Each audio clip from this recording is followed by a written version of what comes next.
Ada seorang insinyur pengangguran mencoba buka usaha jual sayur pakai meja di pinggir jalan. Entah apa masalahnya, dibakar mejanya sama polisi.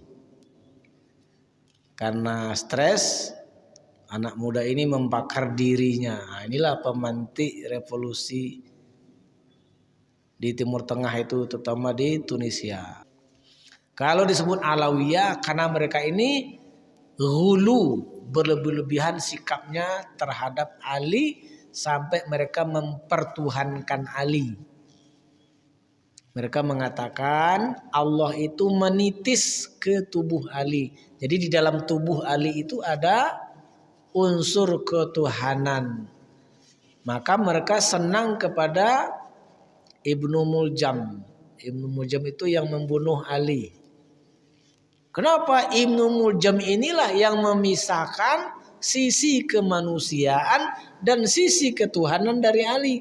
Dengan dibunuhnya Ali, hilang sisi kemanusiaannya, tinggal sisi ketuhanannya. Aneh. Lalu begitu Ali meninggal, menitis ke imam-imamnya sampai imamnya yang 12, sampai juga menitis ketuhanan itu ke diri presidennya. Yang paling besar sekte yang yang masuk golongan Rafidah ini adalah Syiah 12. Syiah Isna Asyar. Kenapa kok disebut dengan 12? Karena mereka meyakini ada 12 imam yang maksum. Lalu menurut orang Syiah Al-Mahdi itu nanti ketika muncul apa kerjanya? Yang pertama, menghidupkan Abu Bakar dan Umar lalu menyalibnya. Begitu Pak bencinya mereka. Yang kedua, mengembalikan Quran Mushaf Fatimi. Di Indonesia dua-dua sekte ini tersebar, Isna Asyariyah maupun Ja'fariyah. Siapa komandannya? Dahulunya Jalaluddin Rahmat. Beliau ini dosen di Unpad, pakar komunikasi. Setelah pensiun tua sempat menjadi anggota dewan.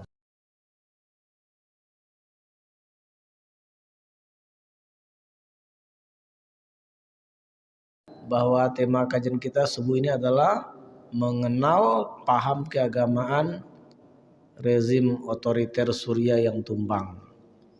Kita 2 minggu ini tentu membaca berita tentang tumbangnya rezim Assad ya di Suriah.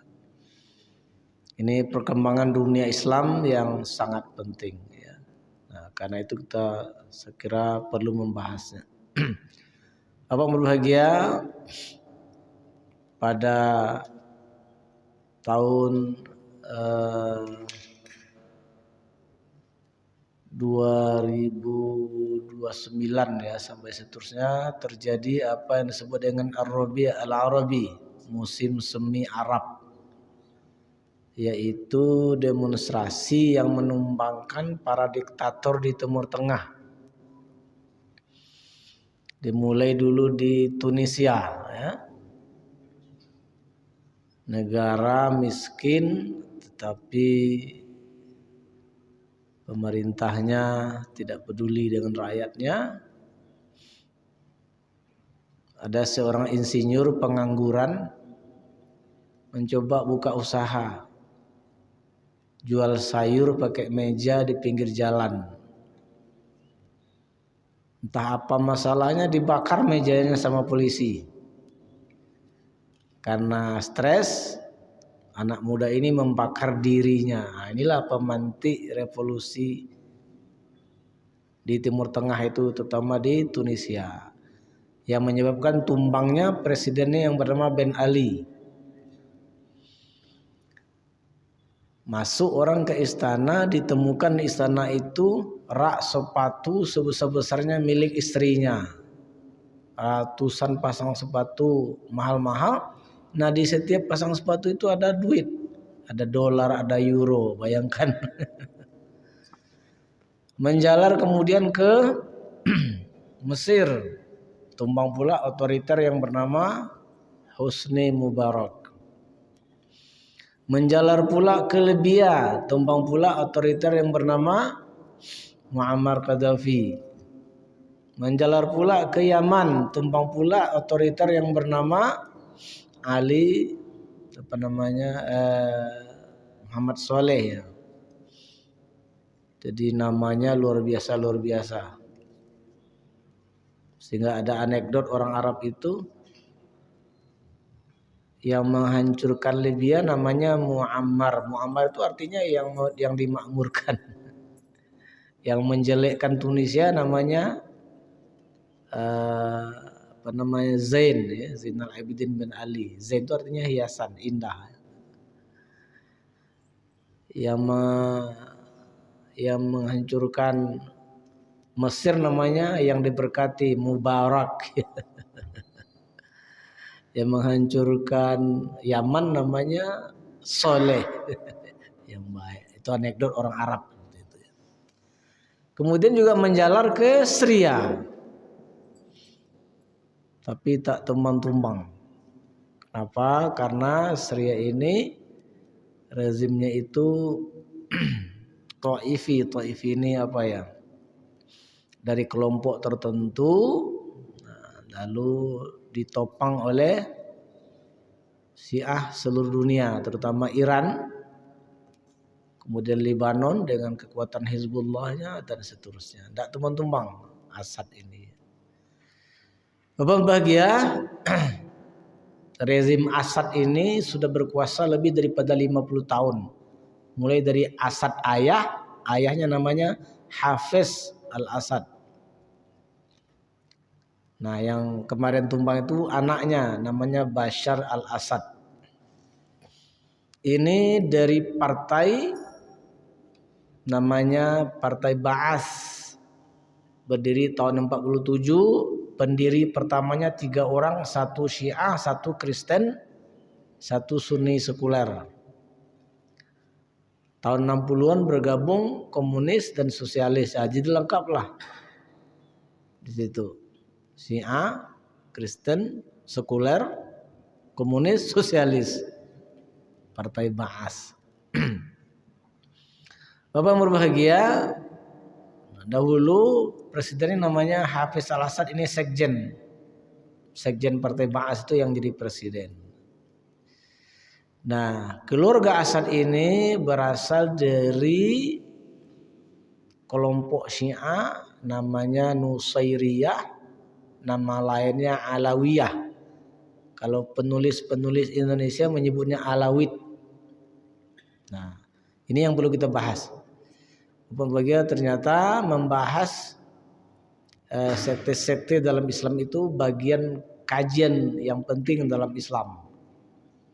Makanya para ulama menulis tentang itu. Imam Asy-Syahrastani menulis kitab namanya Al-Milal wan Nihal. Imam Al-Baghdadi menulis namanya kitabnya Al-Farqu Bainal Firaq. Imam Abu Hasan Al-Asy'ari menulis juga Ikhtilaful Musallin. Itu isinya adalah sekte-sekte dalam Islam. Karena perlu kita ketahui agar kita jangan terikut-ikut pada sekte-sekte yang sesat itu.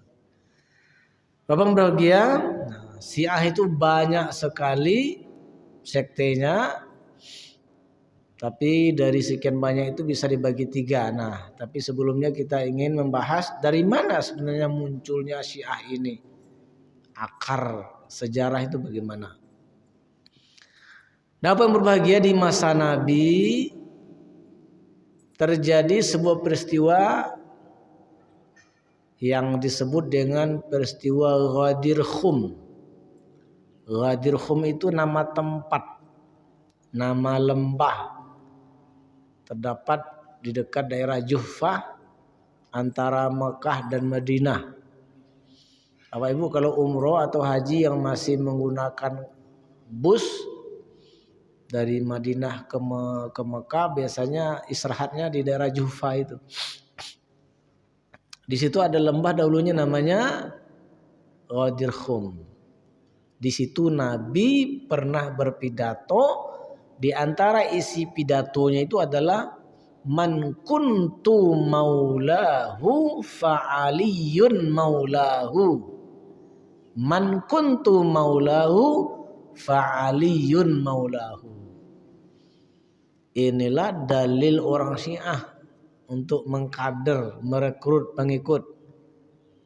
Ditambah lagi satu yang disukai oleh anak-anak muda, yaitu konsep nikah mut'ah. Nikah kontrak. Makanya tahun 90-an 2000-an itu di kampus-kampus munafik di Jawa itu banyak sih mahasiswa jadi pengikut Syiah ya. Ada iman takut zina. Ini ada konsep nikah kontrak. Makin banyak kontrak makin tinggi derajatnya. Nampak mahasiswi cantik diajak kontrak seminggu sebulan. Gitu aja tanpa wali nikahnya. Bapak yang berbahagia, nah inilah hadis man kuntu maulahu fa'aliyun maulahu. Oleh orang Syiah mereka pahami siapa yang saya pemimpinnya maka otomatis Ali pemimpinnya. Itu pemahaman orang Syiah tentang makna hadis ini. Kalau orang Sunni enggak seperti itu. Barang siapa yang loyal kepada saya, cinta kepada saya, dia juga harus loyal dan cinta kepada Ali. Karena Ali itu adalah keluarga Nabi, kerabat Nabi, juga menantu Nabi. Bapak berbahagia, apa sababul wurud? Jadi kalau Quran ada namanya sababun nuzul ya. Kalau hadis namanya sababul wurud. Kenapa Nabi ngomong seperti itu? Bapak berbahagia, peristiwa ini terjadi pada tanggal 18 Zulhijjah tahun ke-10 Hijrah. Sepulangnya Nabi dari Haji Wada. Karena itu Bapak berbahagia, orang Syiah menganggap tanggal 18 Zulhijjah ini sebagai hari raya besar. Hari raya Ghadir Khum. Di Indonesia mereka sudah berhasil merayakan besar-besaran di GBK. Gelora Bung Karno. Seperti itu. Bapak berbahagia, Nabi suatu ketika mengirim bala tentara dikomandoi oleh Khalid bin Walid untuk menaklukkan Yaman. Menaklukkan Yaman. Bapak berbahagia, alhamdulillah Khalid bin Walid dengan gemilang bisa menaklukkan Yaman dan mendapatkan banyak ghanimah, harta rampasan perang. Kemudian setelah dekat musim haji, Nabi Shallallahu Alaihi Wasallam mengutus Ali bin Abi Thalib untuk menyusul Khalid bin Walid ke Yaman untuk mengumpulkan ghanimah. Nabi berpesan kepada Ali bin Abi Thalib, nanti kalian dari Yaman jangan langsung pulang ke Madinah, tapi susul kami berhaji ke Mekah. Bapak berbahagia, sesampainya di Yaman, Ali mengambil sebagian daripada ghanimah itu. Kenapa? Karena Ali ini ada haknya. Ya, kan ada dalam surah Al-Hasyr itu, wa ma afa'allahu ala rasulihi min ahlil qura falillahi walir rasuli walizil qurba wal yatama wal masakin wa ibnis sabil. Jadi ada ya walizil qurba. Memang ada jatah untuk kerabat Nabi. Dan Ali ini adalah kerabat Nabi. Nah, ternyata membuat sebagian bala tentara itu tidak senang.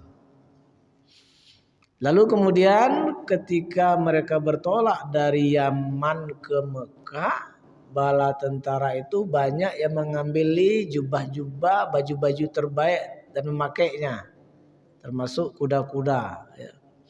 Kata Ali, jangan dulu, ya, jangan dipakai dulu. Karena dalam Islam harta rampasan itu kalau belum dibagi kepada bala tentara itu sudah diambil, itu namanya ghulul.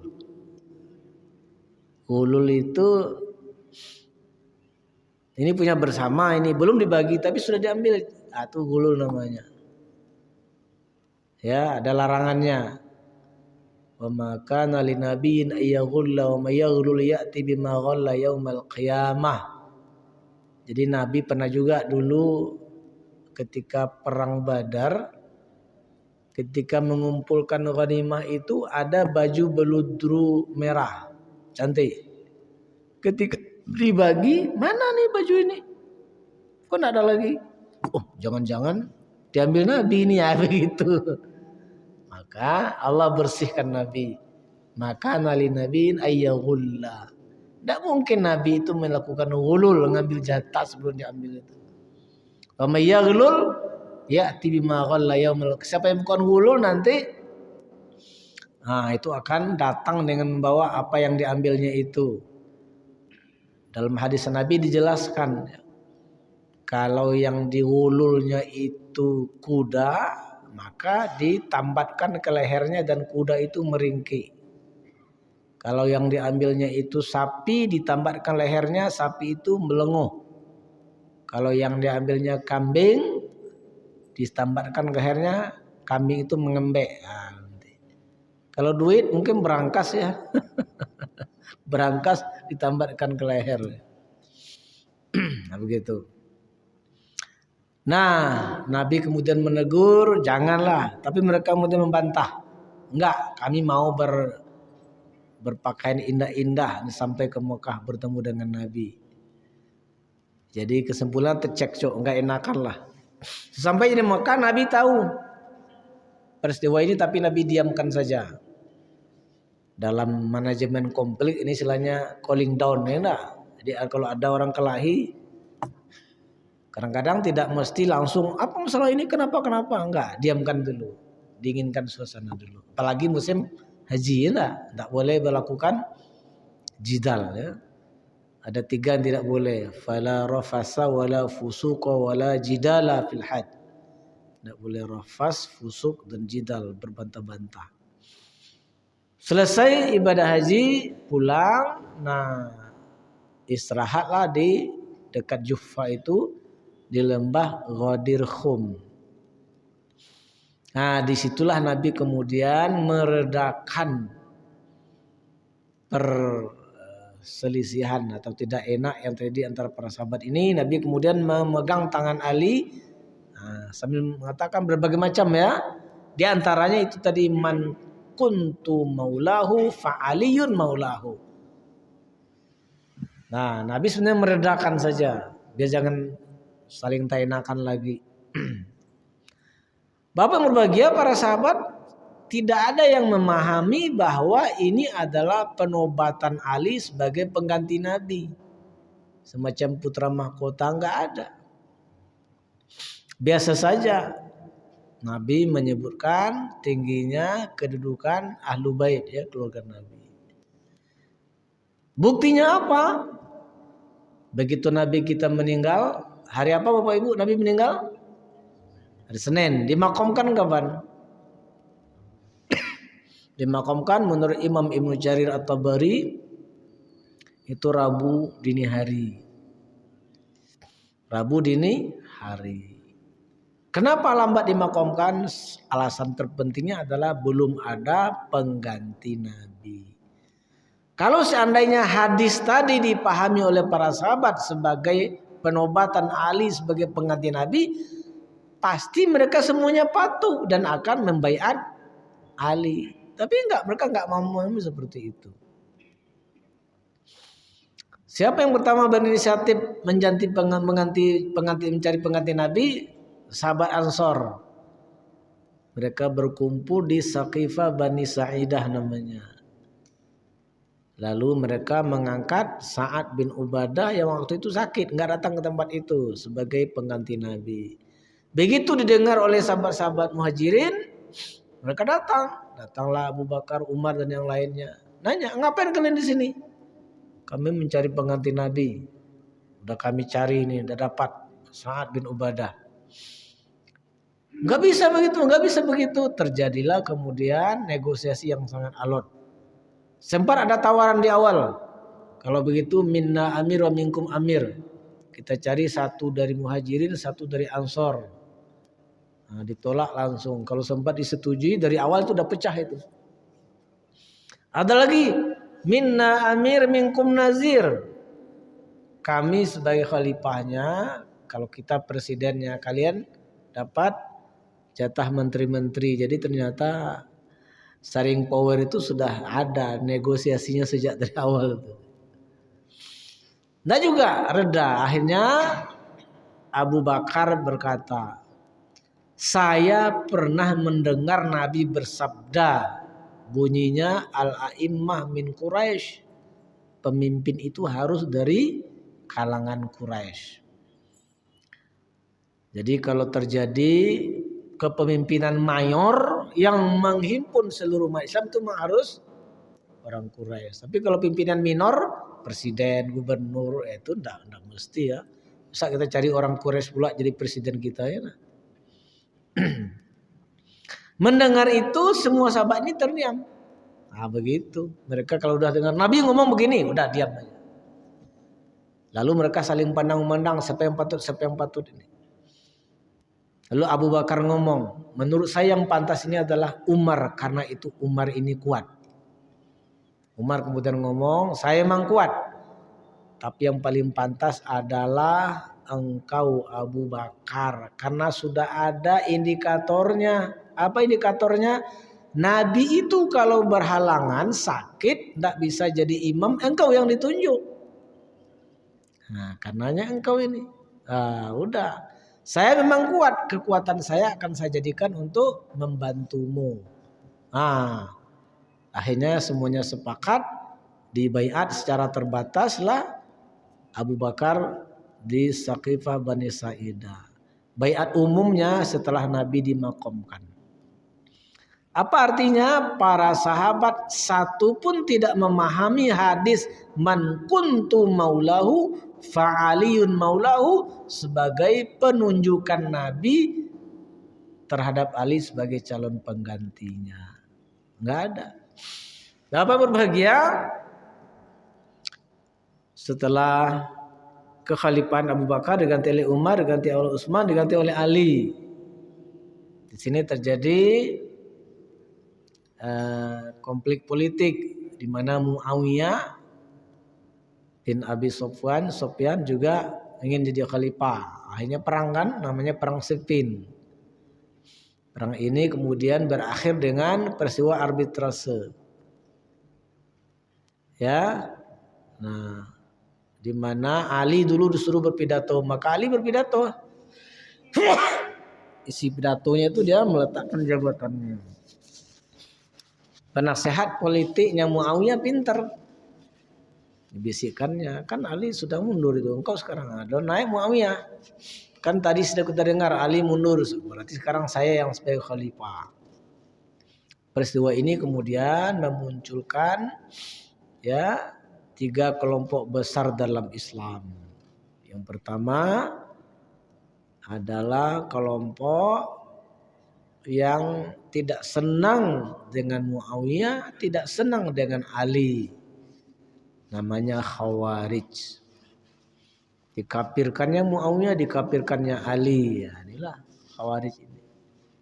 Akhirnya mereka merancang untuk membunuh Muawiyah dan membunuh Ali. Tapi yang berhasil mereka bunuh adalah Ali. Yang kedua adalah kelompok yang loyal kepada Ali. Syiah Ali. Syiah ya. Syiah itu arti secara bahasanya adalah kelompok, pendukung, loyalis. Yang ketiga muncul kelompok namanya Murji'ah. Murji'ah ini udahlah kita serahkan aja lah kepada Allah. Karena itu mereka berkeyakinan dosa-dosa sedikit pun tidak mempengaruhi keimanan. Ini akidahnya orang Murji'ah. Apa berbahagia? Nah, selanjutnya Syiah ini berkembang berbagai macam sekte, di antara sekian banyak itu bisa dibagi menjadi 3. Yang pertama namanya mufaddilah. Mufaddilah ini artinya mementingkan. Yaitu kelompok Syiah yang menganggap yang paling berhak mengganti Nabi sebagai pemimpin umat itu adalah Ali. Tetapi mereka menerima kepemimpinan Abu Bakar, Umar dan Utsman dan tidak mengkafirkannya. Ini disebut dengan Syiah Mufaddilah. Ali yang paling pantas. Tapi mereka menerima Abu Bakar, Umar, dan kepemimpinan Utsman. Walaupun bagi mereka sebenarnya tidak layak, tidak pantas. Idealnya Ali, tapi udahlah kita terima. Dan mereka tidak kafirkan. Bapak berbahagia, nah di antara sekte yang termasuk Mufaddilah ini adalah Zaidiyah. Yang berkembangnya banyak di Yaman. Salah satu ulamanya adalah Imam Asy-Syaukani. Kitab-kitab yang ditulis oleh Imam Asy-Syaukani serta pendapat-pendapat fikihnya ya, itu diterima oleh kelompok Sunni. Beliau punya usul fikih, punya tafsir ya. Tak ada masalah. Bapak Ibu kalau punya Maktabah Syamilah itu ada kelompok tafsir itu tafsir Imam Asy-Syaukani. Ya. Nah, cuman sayangnya di zaman modern pemimpin kelompok Zaidiyah Yaman ini namanya Al-Husi. Kuliah ke Iran. Berubah dia pemahaman agamanya dari Zaidiyah menjadi Syiah Isna Asyariyah yang mainstream di Iran. Karena pemimpinnya berubah, banyak pula lah pengikutnya yang berubah. Jadi kalau Pak Ibu mendengar berita kelompok Husi Yaman menembak kapal Israel, itu dia. Dahulunya mereka ini Zaidiyah. Baik, yang kedua adalah yang tergolong kepada Rafidhah. Jamaknya Rawafid. Berasal dari kata-kata Rafadho yang artinya menolak. Yaitu kelompok-kelompok Syiah yang menolak kepemimpinan Abu Bakar, Umar dan Utsman. Bukan hanya menolak, bahkan mereka mengkafirkannya. Kafir Abu Bakar, kafir Umar, kafir Utsman. Ya, Bapak berbahagia, yang paling besar sekte yang yang masuk golongan Rawafid atau Rafidhah ini adalah Syiah 12. Syiah Isna Asyar. Kenapa kok disebut dengan 12? Karena mereka meyakini ada 12 imam yang maksum. Mulai dari Ali bin Abi Thalib, seterusnya Husain, terusnya sampai imam yang ke-12. Cuman imam mereka yang ke-11 itu tak punya anak laki-laki. Akhirnya mereka bingung. Kemana nih? Karena tidak punya anak laki-laki, lalu mereka membuat dongeng agama. Ada anak laki-lakinya tapi menghilang ketika umur 5 tahun. Di mana menghilangnya? Di Sardab. Sardab itu bukit di Irak. Maka mereka pagi sore menunggunya di situ sambil menangis. Lalu mereka buat teori. Apa nama teorinya? Al-Ghibah As-Sughra, kehilangan sementara. Nah, maka sebagai wakilnya mereka buat 4 orang ulama perwakilan, ya, imam yang menghilang itu. Setelah 70 tahun tak juga muncul-muncul. Dirubah teorinya dari kehilangan sementara atau Al-Ghibah As-Sughra menjadi Al-Ghibah Al-Kubra, kehilangan permanen. Cuman akan muncul nanti di akhir zaman. Itulah konsep Imam Mahdi dalam Syiah.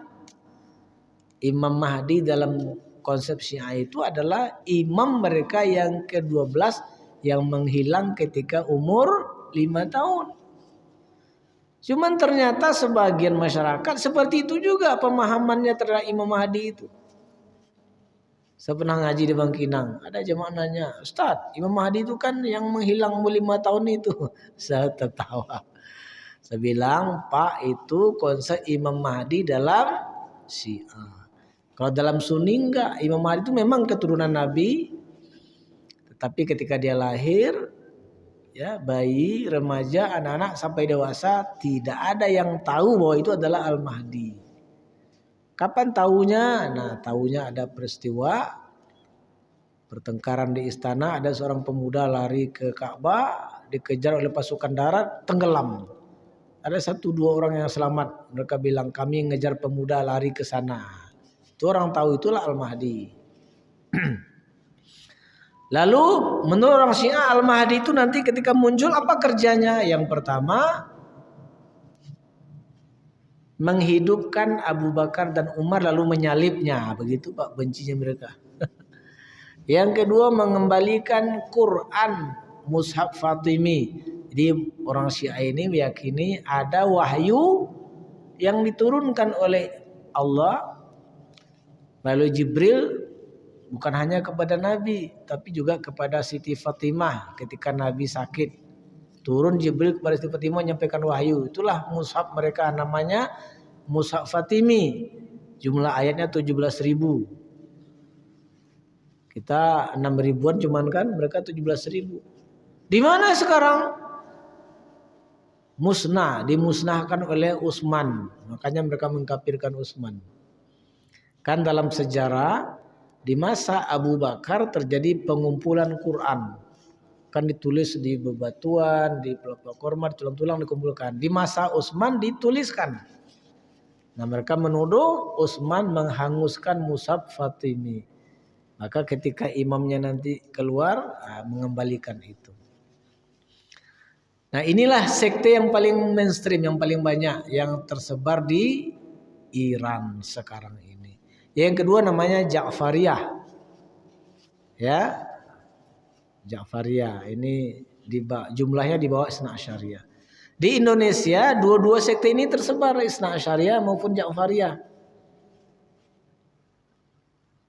Siapa komandannya? Dahulunya Jalaluddin Rahmat. Beliau ini dosen di Unpad, pakar komunikasi. Setelah pensiun tua sempat menjadi anggota dewan pusat dari PDIP. Itu Isna Asyariyah. Istrinya Amalia itu Ja'fariyah. Karena berbeda pendapat, berbeda sekte, akhirnya cerai jadinya. Ya, jadi yang tersebar di Indonesia ini adalah yang Rafidhah, Isna Asyariyah, yang 12 maupun Ja'fariyah. Yang ketiga namanya Ghulah. Ghulah ini yang berlebihan sesatnya. Nah, di antara sekte Syiah Ghulah ini adalah Alawiyah namanya, atau Alawid. Nama lainnya Nusairiyah. Kalau disebut Nusairiyah itu dinisbahkan kepada pendirinya Imam Nusair. Kalau disebut Alawiyah karena mereka ini ghulu, berlebih-lebihan sikapnya terhadap Ali sampai mereka mempertuhankan Ali. Mereka mengatakan Allah itu menitis ke tubuh Ali. Jadi di dalam tubuh Ali itu ada unsur ketuhanan. Maka mereka senang kepada Ibnu Muljam. Ibnu Muljam itu yang membunuh Ali. Kenapa? Ibnu Muljam inilah yang memisahkan sisi kemanusiaan dan sisi ketuhanan dari Ali. Dengan dibunuhnya Ali, hilang sisi kemanusiaannya, tinggal sisi ketuhanannya. Aneh. Lalu begitu Ali meninggal, menitis ke imam-imamnya sampai imamnya yang 12 sampai juga menitis ketuhanan itu ke diri presidennya. Jadi mereka menganggap Bashar al-Assad itu Tuhan. Atau presiden yang di dalam dirinya itu ada unsur ketuhanan. Itulah sebabnya tentara-tentara Assad itu kalau datang ke rumah orang Sunni itu bawa foto presidennya. Lalu dia paksa anggota keluarga itu untuk sujud kepada foto itu. Kalau tak mau, yang laki-laki ditembak, yang anak-anak disembelih, yang perempuan diperkosa. Semua oposisi itu dua saja kemungkinannya, dibunuh atau dipenjara. Maka sampai hari ini ada salah satu penjara apa nama penjara itu belum tuntas juga lagi karena banyak itu penjara bawah tanah, banyak sekali kamar-kamar rahasianya sampai dibantu oleh drone, alat berat kemudian drone seperti itu ya. Jadi di penjara-penjara itu ada alat-alat untuk menyiksa kayak orang Kristen di Eropa dulu menginkuisisi sisa-sisa orang Islam, enggak? Di Cordova, di Sevilla. Ada yang untuk mencongkel mata, ada untuk nyabut kuku. Bahkan ada sebuah ruangan itu mayat semua isinya di penjara Assad ini. Tapi semuanya matanya enggak ada lagi dari congkel. Masya Allah. Dan kemarin ketika sebelum Damaskus yang terakhir dibebaskan, kan kota-kota sekitar dulu ada Hama, ada Idlib, ya enggak? Itu ditemukan banyak penjara, di antara isi penjara itu adalah perempuan-perempuan yang punya anak 2-3 orang tapi bapaknya enggak tahu. Kenapa diperkosa di penjara itu? Hamil lahir perkosa lagi. Hamil lahir seperti itu, Pak. Jadi Assad ini punya Algojo, pasukan khusus. Itu ototnya sebesar-besar batang pinang. Ya Allah. Kejam sekali, Pak. Itulah sebabnya di masa revolusi Arab yang disebut dengan musim semi Arab itu, yang demonstrannya bersenjata hanya di Syria. Kalau di Yaman damai, demo gitu aja. Di Tunisia demo gitu aja. Mesir juga begitu, tapi kalau di Syria ini demonstrannya akhirnya berubah menjadi kelompok bersenjata. Karena memang dalam Islam kita sangat dilarang memberontak kepada pemerintah. Yang memberontak kepada pemerintah itu salah satu ciri Khawarij. Kalau pemerintahnya masih benar. Tapi kalau pemerintahnya terbukti ya kafir bawahir, jelas kekafirannya, maka lain ceritanya. Maka para ulama memfatwakan bahwa Assad ini kafir. Dia menganggap dirinya sebagai Tuhan seperti itu.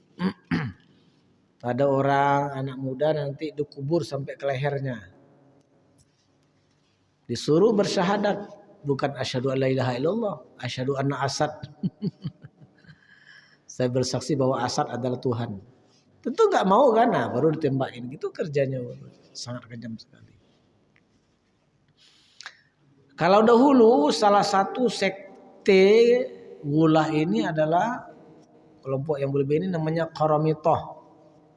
Kelompok Qaramithah ini sekte kebatinan dalam Syiah itu yang pernah merusak Ka'bah dan menyembunyikan Hajar Aswad. Kalau tidak salah selama 8 bulan kalau salah tuh Ka'bah tuh nggak ada Hajar Aswadnya, dilarikan oleh kelompok Qaramithah. Ya. Jadi berbahagia, ini penting supaya kalau ada yang menyampaikan berita-berita miring terhadap demonstran di Syria ini, kita tahu bahwa ternyata memang presidennya ini, mereka nggak banyak sebenarnya itu.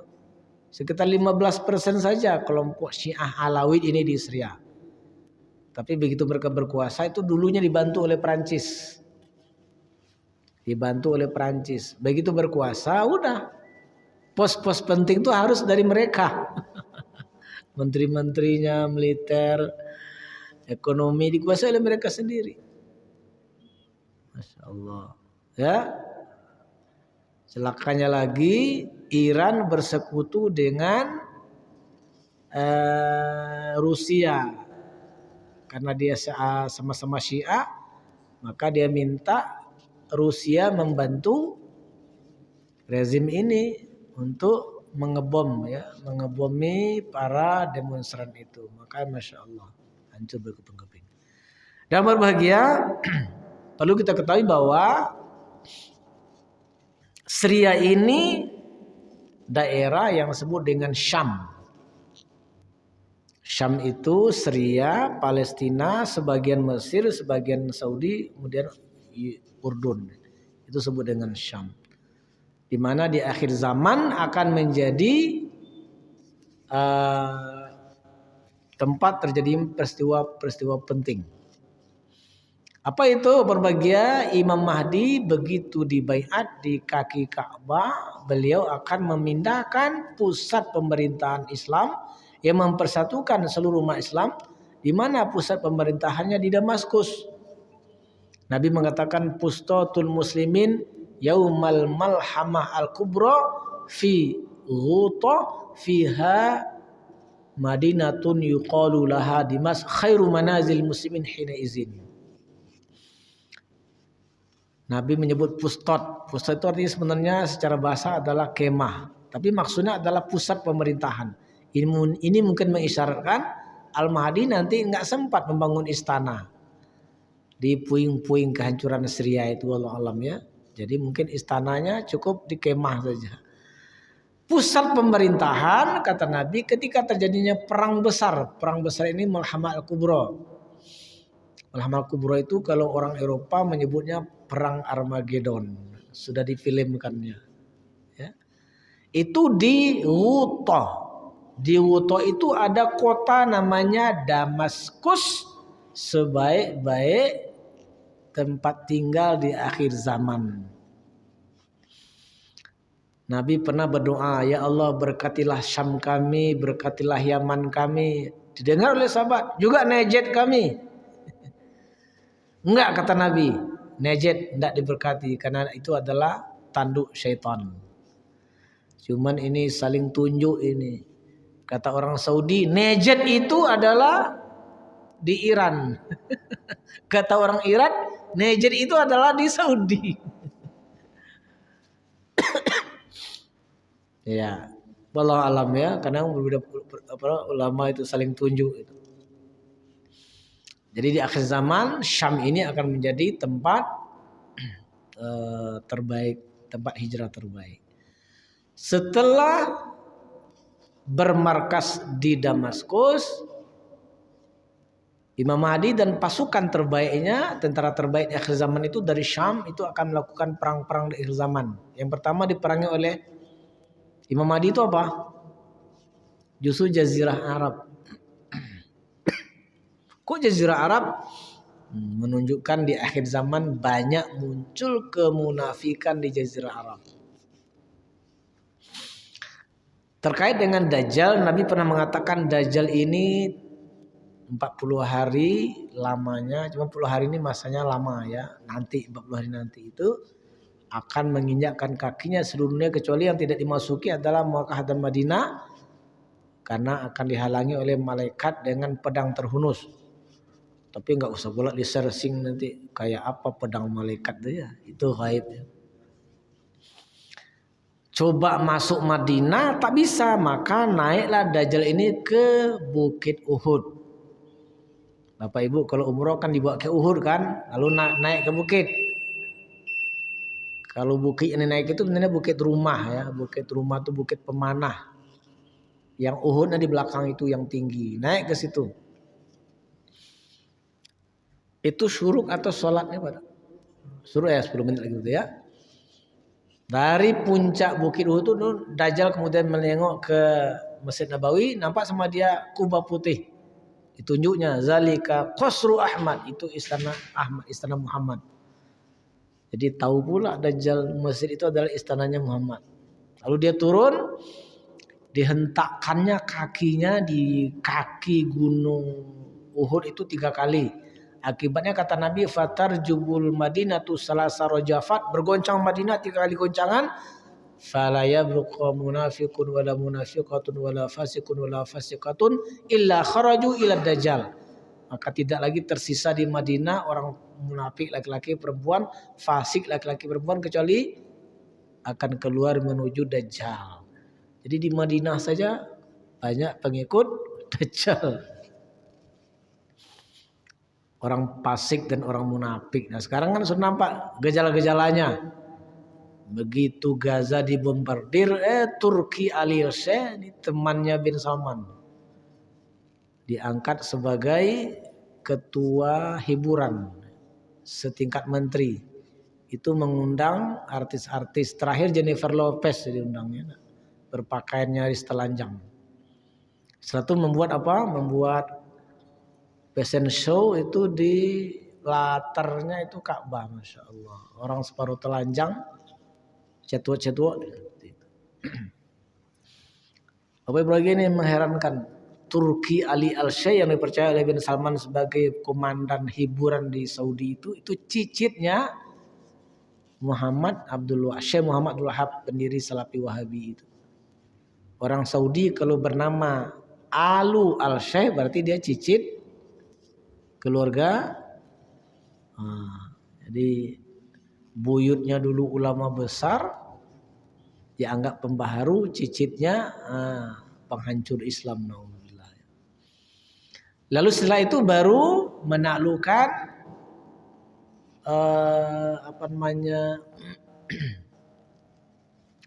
Syiah Iran, ya, Persia. Kemudian menaklukkan negara-negara Tark. Tark itu suku-suku Tark itu ya Turki, Turkmenistan dan segala macam. Tapi penaklukan suku negara-negara Tark ini tidak dengan perang, dengan takbir saja. Setelah itu kemudian mau menyeberang ke Eropa, terdengar Dajjal keluar. Imam Mahdi mengutus orang kepercayaan untuk memastikan apakah Dajjal keluar atau tidak. Setelah pasti, pasukannya ditarik mundur dan bermarkas di Masjid Bermenara Putih. Ini yang menarik. Di antara Masjid Bermenara Putih yang ada di Syam itu adalah Masjid Umayyah yang kemarin dibebaskan oleh para demonstran itu. Sebelumnya Bapak Ibu, di antara kejahatan rezim Assad ini, itu masjid itu ditutup. Nah kemarin dibebaskan. Jumat kemarin itu yang berkhutbah itu pemimpin peralihannya, ya, namanya Muhammad Al-Bashir, anak muda yang dipercaya memimpin Syria sementara sebelum terbentuknya pemerintahan definitif. Nah itu Masjid Umayyah itu bermenara putih. Apa yang akan terjadi di Masjid Bermenara Putih ketika sholat subuh setelah azan, sholat sunat, pas qomat, Imam Mahdi maju jadi imam, disitulah turun Nabi Isa Al-Masih. Yang sekarang di langit, ya. Lalu ketika nampak Nabi Isa, kata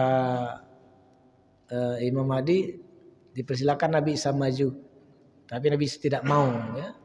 Yang memimpin masyarakat itu harus pemimpinnya yang memimpin. Jadi idealnya pemimpin masyarakat juga pemimpin sholat. Akhirnya sholat subuh diimami oleh Imam Mahdi. Setelah sholat subuh selesai, kata Nabi Isa, tolong buka pintu masjid ini. Begitu dibuka, Dajjal sudah dekat pintu masjid itu. Kata Nabi Isa, innali alaika darbah, saya punya jatah menombakmu.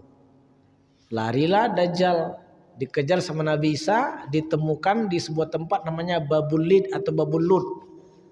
Babul Lid ini sekarang Bapak Ibu menjadi wilayah Israel. Di situ terdapat bandara terbesar Israel namanya Bandara Ben Gurion. Ben Gurion ini Perdana Menteri Israel pertama. Nama bandara terbesarnya Bangor itu di Babelid itu. Disitulah nanti Nabi Isa menombak Dajjal. Begitu Dajjal mati, diangkat sama Nabi Isa tombaknya. Ini darah Dajjal nih kata Nabi Isa. Ketika itulah terjadi perang habis-habisan yang menghabisi orang Yahudi, terutama 70.000 Yahudi yang mengikuti Dajjal. Jadi Dajjal itu diikuti oleh 70.000 Yahudi Bani Asbahan yang pakai jubah persi kuno dan pedang dengan hulu yang dihiasi. Sekarang sudah ada di Asbahan. Asbahan ini daerah di Iran berbatasan dengan Syria. Memang sudah ada kampung 100% orang Yahudi. Jangan-jangan itu nanti. Nah, inilah digambarkan oleh Nabi dalam sebuah hadis riwayat Imam Muslim, la taqumus sa'ah hatta yuqatilal muslimun al-yahud faqataluhum. Tidak terjadi kiamat sampai orang Islam berperang dengan orang Yahudi dan membunuhi mereka. Hatta yakhtabi al-yahud wal yahud al-yahud mi wara'il hajar wasyajar, sampai bersembunyi orang Yahudi itu di balik pohon dan batu.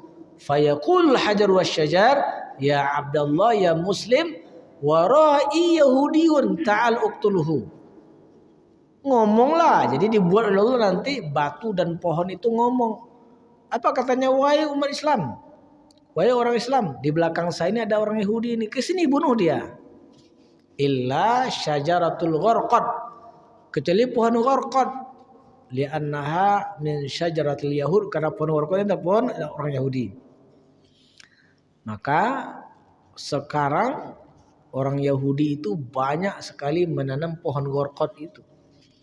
Seperti ditulis oleh Amin Jamaluddin, penulis buku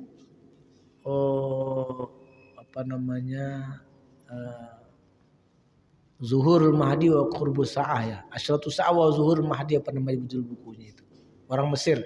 Dia punya teman yang pernah ke Israel dan mengatakan memang orang Israel sekarang rajin menanam pohon gharqad itu. Jadi berbahagia itulah Syam ya. Nah, nanti Al-Quds yang ada di Palestina, yang di situ ada Masjid Al-Aqsa, itu akan kembali makmur di akhir zaman. Sementara Madinah itu akan hancur di akhir zaman. Baik berbahagia, itu barangkali semacam taskif ya. Taskif ini penambahan wawasan ya, tentang dunia Islam. Ya, karena di samping kita perlu mempelajari akidahnya, bahwa kelompok Alawid Nusariyah ini akidahnya mereka meyakini Tuhan menitis ke Ali, ke imamnya sampai ke presidennya. Jadi pada presiden itu ada unsur ketuhanan, karena itu mereka menyembahnya. Lebih celakanya lagi memaksa orang Sunni menyembahnya. Nah, itulah sebabnya sekali lagi kenapa demonstran di Syria itu akhirnya berubah menjadi kelompok bersenjata. Banyak faksinya. Tapi alhamdulillah akhir-akhir ini bisa disatukan oleh anak muda namanya Muhammad Jolani. Jolan itu kita sering mendengar dataran Golan kan. Itu daerah Syria yang dikuasai oleh Israel. Disitulah orang tuanya anak muda ini. Sebelumnya dia sempat Al-Qaeda. Sempat juga teruslah berbaiat kepada ISIS. Tapi karena pernah juga berinteraksi dengan pemimpin Hamas Khalid Mis'al, akhirnya dia menjadi ya semacam berkurang radikalnya itu, menjadi ke tengah. Nah, akhirnya beliau yang menghimpun faksi-faksi oposisi Suriah yang jumlahnya kalau tidak 18. Alhamdulillah. Mudah-mudahan Syria ini segera stabil dan akan menjadi salah satu penyangga pembebasan Al-Quds. Mereka kemarin ketika masuk Masjid Umawi itu mengatakan, saksikan kami sekarang masuk Masjid Umayyah. Sudah kami bebaskan dari rezim Assad ini. Mudah-mudahan kami bisa masuk ke Al-Quds. Karena 2 kali sejarah pembebasan Al-Quds kedua-duanya memang ya dari Syam itu, dari Syria itu. Termasuk yang terakhir itu oleh siapa? Salahuddin Al-Ayyubi. Nah, mudah-mudahan juga seperti itu ya. Jadi kaitannya dengan peristiwa di Palestina, kita berharap begitu Syria ini stabil bisa membantu Palestina. Sekarang memang mereka tak mau berkonfrontasi dulu. Ya, karena masih belum stabil, masih porak-poranda. Karena begitu Assad ini tumbang, Israel langsung membombardir Syria. Hancur 2/3 kekuatan militer Syria ini. Karena Israel takut jatuh ke tangan oposisi ini. Itu yang terjadi. Baik, berbahagia demikian. Dan sedikit banyaknya kita memperoleh pengetahuan terkait dengan ini. Dan semoga negeri kita ini tidak sempat lah ya muncul diktator seperti itu. Semua yang berlawanan bunuh, kalau enggak penjara. Selain ditemukan banyak penjara bawah tanah, juga ditemukan banyak kuburan massal. Ini memang luar biasa. Jadi yang dibunuh oleh Assad ini itu lebih daripada 1,5 juta. Kalau yang di penjara itu entah berapa juta. Salah satunya pilot. Pernah disuruh membom oposisi. Dia menolak. Di penjara waktu dia masih muda. Nah, baru kemarin dibebaskan. Jadi bandingkan fotonya ketika dia pilot muda itu dengan dia dikeluarkan dari penjara itu. Masya Allah. Nah, begitu kejamnya. Pada dalam Islam ada hadis, ada seorang wanita masuk neraka gara-gara ngurung kucing. Ya kan? Ngurung kucing, mati kucing itu masuk neraka, dibuat ini manusia. Ya, padahal dalam Islam bahagia itu boleh orang protes, itu boleh. Coba ketika Umar dilantik jadi khalifah, nah, saya senang kalau kalian protes langsung kepada saya. Ada anak muda diacungkannya pedang. Wahai Umar, ini pedang saya ini siap meluruskanmu kalau kamu menyeleweng. Apakah Umar marah di penjaranya? Enggak. Dia terima kasih kepada anak muda ini. Terima kasih anak muda. Kamu bersedia akan meluruskan saya. Padahal juga Umar ini diprotes oleh ibu-ibu di tengah jalan diceramai. Didengar sama Umar. Ya kan? Begitu dalam Islam. Ya. Tak boleh orang asal berbeda dengan kita penjara, bunuh. Masya Allah.